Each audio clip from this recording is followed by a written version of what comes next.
ನೋಡ್ರಿ ಇವತ್ತಿನ ವಿಡಿಯೋಕ್ಕೆ ಹಸಿ ಆಲೂಗಡ್ಡೆ ಬಳಸಿ ಈ ರೀತಿ ಮಸ್ತಂಗೆ ಕೆಂಪಂಗೆ ಗರಿ ಗರಿ ಆಗಿ ಬರುವಂಗ ದಿಢೀರ್ ದೋಸೆ ಮಾಡಿ ತೋರಿಸಿದ್ವು. ದೋಸೆ ಯಾವ ರೀತಿ ಮಾಡೋದಂತ ಹೇಳ್ತೀನಿ.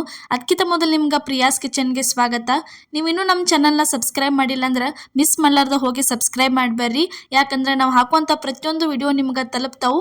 ನೋಡ್ರಿ ಈ ಥರ ಹಸಿ ಆಲೂಗಡ್ಡೆ ಬಳಸಿ ಗರಿ ಗರಿ ದೋಸೆ ಮಾಡೋದಾ ಇಲ್ಲೇ ಹೆಂಗಂತ ಹೇಳ್ತೇನೆ ನೋಡ್ರಿ. ಇಲ್ಲಿ ಮಿಕ್ಸಿ ಜಾರ್ ತೊಗೊಂಡಿದ್ವಿ, 1 ಕಪ್ ಆಗುವಷ್ಟು ಏನೈತಲ್ಲ ಚಿರೋಟಿ ರವೆ ಹಾಕತ್ತೀವಿ ನೋಡ್ರಿ. ಸಣ್ಣ ರವೆ ಹಾಕತ್ತೀವಿ ಅಂದ್ರೆ ಉಪ್ಪಿಟ್ಟು ರವೆ. ಅದಾದ್ಮೇಲೆ ನೋಡ್ರಿ ಇದಕ್ಕೆ ಸ್ವಲ್ಪ ಅಕ್ಕಿ ಹಿಟ್ಟ ಸೇರ್ಸಾತೀವ್ರಿ. ಎಷ್ಟಂದ್ರೆ ಟೋಟಲ್ ಆಗಿ 2 ಸ್ಪೂನ್ ಆಗುವಷ್ಟು ಅಕ್ಕಿ ಹಿಟ್ಟ ಸೇರಿಸಿದೀವಿ ನೋಡ್ರಿ.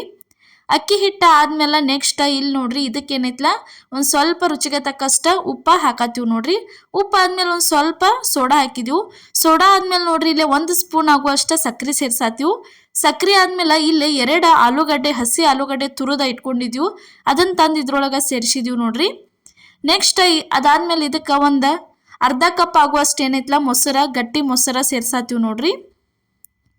ಮೊಸರು ಆದ್ಮೇಲೆ ನೋಡ್ರಿ ಅದ ಕಪ್ಪಿಲೆನ 3 ಕಪ್ ಆಗುವಷ್ಟು ನೀರ ನಾವಿಲ್ಲೇ ಸೇರ್ಸಿದೀವ್ರಿ. ಯಾವ ಕಪ್ಪಿಲೆ ಮೊಸರು ತೊಗೊಂಡಿದ್ರಲ್ಲ ಆ ಕಪ್ಪಿಲೆ 3 ಕಪ್ ಆಗುವಷ್ಟು ನೀರು ತೊಗೊಂಡ ಇದನ್ನ ಪೂರ್ತಿ ಎಲ್ಲ ಸಣ್ಣಂಗೆ ಪೇಸ್ಟ್ ಆಗುವಂಗೆ ಪೂರ್ತಿ ಸಣ್ಣಂಗೆ ಪೇಸ್ಟ್ ಆಗುವಂಗೆ ಮಿಕ್ಸಿಗೆ ಹಾಕೊಂಡ ಬರ್ಬೇಕ್ರಿ.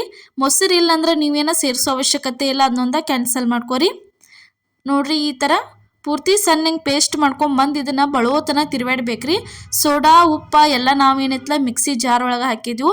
ಮಿಕ್ಸಿಗೆ ಹಾಕೊಂಡು ಬಂದ ಕೂಡಲೇ ದಿಢೀರಾಗೇನ ಮಾಡ್ಕೊಂಡು ತಿನ್ಬೋದಾದ ದೋಸೆ ಐತ್ರಿ. ಇಲ್ಲ ಒಂದು 5 ನಿಮಿಷ ಬಿಡ್ತಾನಂದ್ರೆ ಬಿಟ್ಟು ಮಾಡ್ಬೋದು, ಏನು ವ್ಯತ್ಯಾಸ ಬೀಳಲ್ಲ. ನೀವೇನೈತಲ್ಲ ದಿಢೀರಾಗೇನ ಮಾಡ್ಕೊಂಡು ತಿನ್ಬೋದು. ಅಷ್ಟೊಂದು ಭಾರಿ ಅಂದ್ರೆ ಭಾರಿ ಮಸ್ತಂಗೆ ಗರಿ ಗರಿಯಾಗೇನ ಬರ್ತಾವು ನೋಡ್ರಿ. ಈ ಥರ ಪೂರ್ತಿ ಎಲ್ಲ ಹಿಟ್ಟು ಹಗುರ ಆಗುವಂಗೆ ಒಂದು 4 ರಿಂದ 5 ನಿಮಿಷ ಪೂರ್ತಿ ಎಲ್ಲ ತಿರುವಾಡ್ರಿ. ಹಿಟ್ಟಂತರೂ ರೆಡಿ ಆತೀಗ. ಇಲ್ಲೇ ತವಾ ಕಾಯಕ್ಕೆ ಇಟ್ಟಿದ್ದೀವಿ ನೋಡ್ರಿ. ಅದಕ್ಕೊಂದು ಸ್ವಲ್ಪ ಈ ರೀತಿ ನೀರು ಗೊಜ್ಜೆ ಸ್ವಚ್ಛಂಗೆ ಒರಿಸೆ ತಕ್ಕೋಬೇಕು ನೋಡ್ರಿ. ಈ ಥರ ಪೂರ್ತಿ ಎಲ್ಲ ಚಂದಂಗೆ ಸ್ವಚ್ಛಂಗೆ ಒರೆಸಿ ತಕೊಂಡ ನೆಕ್ಸ್ಟ್ ಇಲ್ಲೇ ದೋಸೆ ಹಿಟ್ಟು ತೊಗೊಂಡ ದೋಸೆ ಹಾಕಕ್ಕೆ ಸ್ಟಾರ್ಟ್ ಮಾಡಿದ್ವಿ ನೋಡ್ರಿ. ಈ ಥರ ಹಾಕೋಬೇಕು ನೋಡ್ರಿ. ಒಂದು ಸ್ಪೂನ್ ಹಾಕಿದ್ವಿ. ಅದಾದ್ಮೇಲೆ ನೋಡ್ರಿ ಇಲ್ಲೇ ಇನ್ನೊಂದು ಸ್ಪೂನ್ ಹಾಕಿ ಅದನ್ನು ತೀಡಾಕ ಸ್ಟಾರ್ಟ್ ಮಾಡ್ತೀವಿ. ದೋಸೆ ಯಾವ ರೀತಿ ತೀಡ್ತೀವಿ ಅಂಥೇಳಿ ಇಲ್ಲೇ ತೋರ್ಸಾತೀವಿ ನೋಡ್ರಿ. ಈ ಥರ ಕೈ ಸೈಲ್ ಬಿಟ್ಟ ಆರಾಮ್ಸೆ ತಿಡ್ಕೋಬೋದ್ರಿ. ದೋಸೆ ಏನು ಹರಿಯಂಗಿಲ್ಲ ಏನಿಲ್ಲ.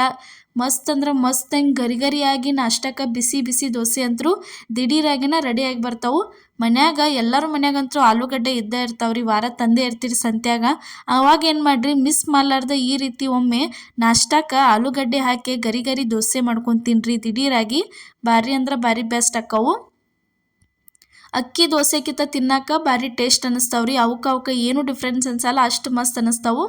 ದೋಸೆ ಹಾಕಿದ್ಮೇಲೆ ಇದಕ್ಕೆ ಸುತ್ತಲೂ ಎಲ್ಲ ಈ ಥರ ಚಂದಂಗೆ ಎಣ್ಣೆ ಬಿಟ್ಕೊಂಡ ಪೂರ್ತಿ ಎಲ್ಲ ಈ ರೀತಿ ಸವರ್ಕೋಬೇಕು ನೋಡ್ರಿ. ಎಣ್ಣೆ ನೋಡ್ರಿ ಈ ಥರ ಪೂರ್ತಿ ಎಲ್ಲ ಚಂದಂಗೆ ಈ ರೀತಿ ಸವರ್ಕೊಂಡ ಇದನ್ನು ಸ್ವಲ್ಪ ಉರಿ ಲೋ ಫ್ಲೇಮ್ ಒಳಗಿಟ್ಟು ಇದನ್ನು ಚಂದಂಗೆ ಬೇಯಿಸ್ಕೋಬೇಕ್ರಿ.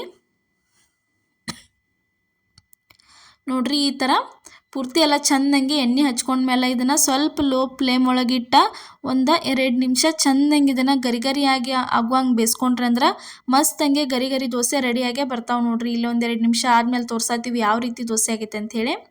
ಈ ಥರ ಬರ್ತಾವೆ ನೋಡ್ರಿ. ಭಾರಿ ಬೆಸ್ಟ್ ಅಂದ್ರೆ ನೀವು ಎಷ್ಟು ಬೇಕಾದ ತೆಳು ಹಾಕೋಬೋದ್ರಿ. ದೋಸೆ ಅಷ್ಟು ಭಾರಿ ಮಸ್ತಂಗೆನ ಹೇಳ್ತಾವೆ, ಅಷ್ಟು ಚಲೋನ ಹಾಕ್ಕವ್ರಿ. ನೋಡಿದ್ರೆ ನಾವು ಗೊತ್ತಾಕತ್ತೆ ನಿಮ್ಗೆ ಯಾವ ರೀತಿ ಗರಿ ಗರಿಯಾಗಿ ದೋಸೆ ಬಂದಾವ ಅಂಥೇಳಿ. ಈಗ ಒಂದು ದೋಸೆ ಅಂತರೂ ರೆಡಿ ಆಯ್ತು ನೋಡ್ರಿ. ಮಡಿಚಿ ತೋರ್ಸಾತೀವಿ ನಿಮ್ಗೆ ಬೇಕಿದ್ರೆ ಯಾವ ರೀತಿ ಮಸ್ತಂಗೆ ಕಲರ್ ಬಂದತ್ತೆ ಅಂಥೇಳಿ. ಈ ಥರ ಮಸ್ತಂಗೆ ದೋಸೆ ರೆಡಿಯಾಗಿ ಬರ್ತಾವೆ. ಇವ ನಾರ್ಮಲ್ ರವೆ ದೋಸೆ ಅಂತ ಅನಿಸೋದೇ ಇಲ್ರಿ ನಿಮಗೆ. ಇವ ಅಕ್ಕಿ ದೋಸೆನೇ ಅನ್ನಿಸ್ತಾವೆ ನೋಡೋಕೆ, ಅಷ್ಟು ಮಸ್ತಂಗೆ ಆಗಿ ಬರ್ತಾವೆ ದೋಸೆ. ಒಂದ್ಸಲ ಏನೈತಲ್ಲ ಈ ಥರ ಹಸಿ ಆಲೂಗಡ್ಡೆ ಬಳಸಿ ದೋಸೆ ನೀವು ಟ್ರೈ ಮಾಡ್ಕೊಂಡು ನೋಡ್ರಿ. ಅದೇ ಥರ ಇಲ್ಲಿ ಇನ್ನೊಂದು ದೋಸೆನೂ ಹಾಕಿ ತೋರ್ಸಾತೀವಿ ನೋಡ್ರಿ ನಿಮ್ಗೆ. ಎರಡೂ ನಾವು ಗರಿ ಗರಿ ದೋಸೆನ ತೋರಿಸಿದ್ದೀವಿ. ನೀವು ಬೇಕಿದ್ರೆ ಹಿಟ್ಟಿಲ್ಲ ಏನೈತಲ್ಲ ಬಣ್ಣ ದೋಸೆನೂ ಮಾಡ್ಕೋಬೋದ್ರಿ. ಬಣ್ಣ ದೋಸೆ ಅಂದ್ರೆ ಗರಿ ಗರಿ ಆಗಿರಂಗಿಲ್ಲ, ಮೆತ್ತಗಾಗಿರ್ತಾವೆ. ಅವು ಮಸ್ತಂಗೆ ಆಗಿ ಬರ್ತಾವೆ. ಒಂದ್ಸಲ ಬಣ್ಣ ದೋಸೆನೂ ಮಾಡ್ಕೊಂಡು ನೋಡ್ರಿ. ಬಣ್ಣ ದೋಸೆಕ್ಕಿಂತ ಈ ಥರ ಗರಿ ಗರಿ ಮಾಡ್ಕೊಂಡ್ರಿ ಅಂದ್ರೆ ತಿನ್ನಕ್ಕೆ ಒಂಥರ ಟೇಸ್ಟ್ ಅನ್ನಿಸ್ತಾವ್ರಿ ನೋಡ್ರಿ. ಇದು ಅದಕ್ಕಿಂತ ಮಸ್ತಂಗೆ ತೆಳುವಾತ್ ನೋಡ್ರಿ. ಇದನ್ನು ಚಂದಂಗೆ ಬೇಯಿಸ್ಕೊಂಡ ಸುತ್ತಲೂ ಎಲ್ಲ ಈ ಥರ ಎಣ್ಣೆ ಬಿಟ್ಕೋಬೇಕ್ರಿ. ಒಂದು ಸ್ವಲ್ಪ ಏನು ಬೇಯ್ತೈತಲ್ಲ ಬೇಯ್ದ ಮೇಲೆ ಅದಕ್ಕೆ ಚಂದಂಗೆ ಈ ಥರ ಎಣ್ಣೆ ಒರೆಸ್ಕೋಬೇಕ್ರಿ ಸುತ್ತಲೂ ಎಲ್ಲ. ನೀವು ಎಣ್ಣೆ ಬ್ಯಾಡ ಅಂದ್ರೆ ಈ ಬಟರ್ ಅದು ಇದ್ರೆ ಯೂಸ್ ಮಾಡ್ಕೋಬೋದ್ರಿ. ತುಪ್ಪ ಬೆಣ್ಣೆ ಏನು ಬೇಕಾದಿದ್ರು ನೀವು ಯೂಸ್ ಮಾಡ್ಕೋಬೋದ್ರಿ. ಈ ಥರ ನೋಡ್ರಿ ಅಷ್ಟು ಎಲ್ಲ ಚಂದಂಗೆ ಈ ಥರ ಒರೆಸಿದ್ಮೇಲೆ 1-2 ನಿಮಿಷ ಲೋ ಫ್ಲೇಮ್ ಒಳಗಿಟ್ಟು ಬೇಯಿಸಿದ್ರೆ ಅಂದ್ರೆ ಮಸ್ತಂಗೆ ಇದು ಒಂದು ದಿಢೀರ್ ದೋಸೆ ರೆಡಿಯಾಗೇ ಬರ್ತೈತೆ ನೋಡ್ರಿ. ಮಕ್ಕಳದು ದೋಸೆ ಬೇಕಂತ ಕಾಡ್ತಿರ್ತಾರೋ ಸಡನ್ನಾಗಿ ಯಾವ ರೀತಿ ಮಾಡೋದಂತ ನಿಮಗೂ ಗೊತ್ತಿರಂಗಿಲ್ಲ. ಅವಾಗ ಅಂಥ ಟೈಮ್ನಾಗ ಈ ಥರ ಆಲೂಗಡ್ಡೆ ಅದು ಇದ್ವು ಅಂದ್ರೆ ತುರಿದು ಹಾಕಿ ಮಾಡಿದ್ರಂದ್ರೆ ಭಾರಿ ಬೆಸ್ಟ್ ಅನ್ನಿಸ್ತಾವ್ರಿ ದೋಸೆ ತಿನ್ನಾಕಂತರೂ. ನೋಡ್ರಿ ಇದು ದೋಸೆ ಎಷ್ಟು ಕ್ರಿಸ್ಪಿ ಮತ್ತು ಎಷ್ಟು ತೆಳು ಆಗೈತೆ ಅಂತ, ಪೇಪರ್ ದೋಸೆ ಥರ ಆಗೈತೆ ಅಂತ ನಿಮ್ಗೆ ತೋರ್ಸಾತೀವಿ ನೋಡ್ರಿ. ಈ ಥರ ಪೇಪರ್ ದೋಸೆ ರೆಡಿಯಾಗಿ ಬರ್ತಾವೆ ನೋಡ್ರಿ. ಇಲ್ಲಿ ನೋಡ್ರಿ ಇವಾಗ ಇದು ಒಂದು ದೋಸೆ ಮಸ್ತಂಗೆ ರೆಡಿ ಆಯ್ತು ನೋಡ್ರಿ. ಇದನ್ನೂ ಒಂದು ತೆಗಿಯಾತೀವಿ, ನಿಮ್ಗೆ ತೋರ್ಸಾತೀವಿ ಯಾವ ರೀತಿ ಕಲರ್ ಆಗಿ ಬಂದೈತೆ ಅಂತ ಹೇಳಿ. ಈ ರೀತಿ ದೋಸೆ ಕಲರ್ ಆಗ್ಬೇಕಂದ್ರೆ ನೀವು ಮಿಸ್ ಮಾಡಲಾರ್ದ ದೋಸೆ ಹಿಟ್ಟಿಗೆ ಏನೈತ್ಲ ಒಂದು ಸ್ಪೂನ್ ಆಗುವಷ್ಟ ಸಕ್ರೆ ಸೇರಿಸ್ರಿ. ಸಕ್ರೆ ಹಾಕಿರೋ ದೋಸೆ ಏನೈತ್ಲ ಮಸ್ತಂಗೆ ಈ ರೀತಿ ಕಲರ್ ಆಗಿ ಬರ್ತಾವೆ. ಇದು ಒಂದು ದೋಸೆ ಅಂತೂ ರೆಡಿ ಆಯ್ತು ನೋಡ್ರಿ. ಈ ಥರ ನೋಡ್ರಿ ಮನ್ಯಾಗ ಹಸಿ ಆಲೂಗಡ್ಡೆ ಇದ್ರೆ ಮಿಸ್ ಮಾಡಲಾರ್ದ ಒಂದ್ಸಲ ಇವತ್ತು ನಾವು ಮಾಡಿದಂಥ ರೆಸಿಪಿ ಟ್ರೈ ಮಾಡಿರಿ. ನಮ್ಮ ರೆಸಿಪಿ ನಿಮ್ಗೆ ಇಷ್ಟ ಆಗಿದ್ರೆ ಮಿಸ್ ಮಾಡಲಾರ್ದ ನಮ್ಗೆ ಕಮೆಂಟ್ ಒಳಗೆ ತಿಳಿಸೋದು ಮಾತ್ರ ಮರ್ಯಾಕೆ ಹೋಗಬೇಡ್ರಿ. ನೀವು ಟ್ರೈ ಮಾಡಿದ್ಮೇಲೆ ನಿಮ್ಮ ರೆಸಿಪಿನೂ ಯಾವ ರೀತಿ ಬಂತು ಅನ್ನೋದು ನಮಗೂ ಕಮೆಂಟ್ ಒಳಗೆ ತಿಳಿಸಿರಿ. ಇವಾಗಂತೂ ಸಪೋರ್ಟ್ ಮಾಡತ್ತೀರಿ, ಮುಂದೆ ಇದೇ ರೀತಿ ನಮಗೆ ಸಪೋರ್ಟ್ ಮಾಡಿ. ಎಲ್ಲರಿಗೂ ನಮಸ್ಕಾರ.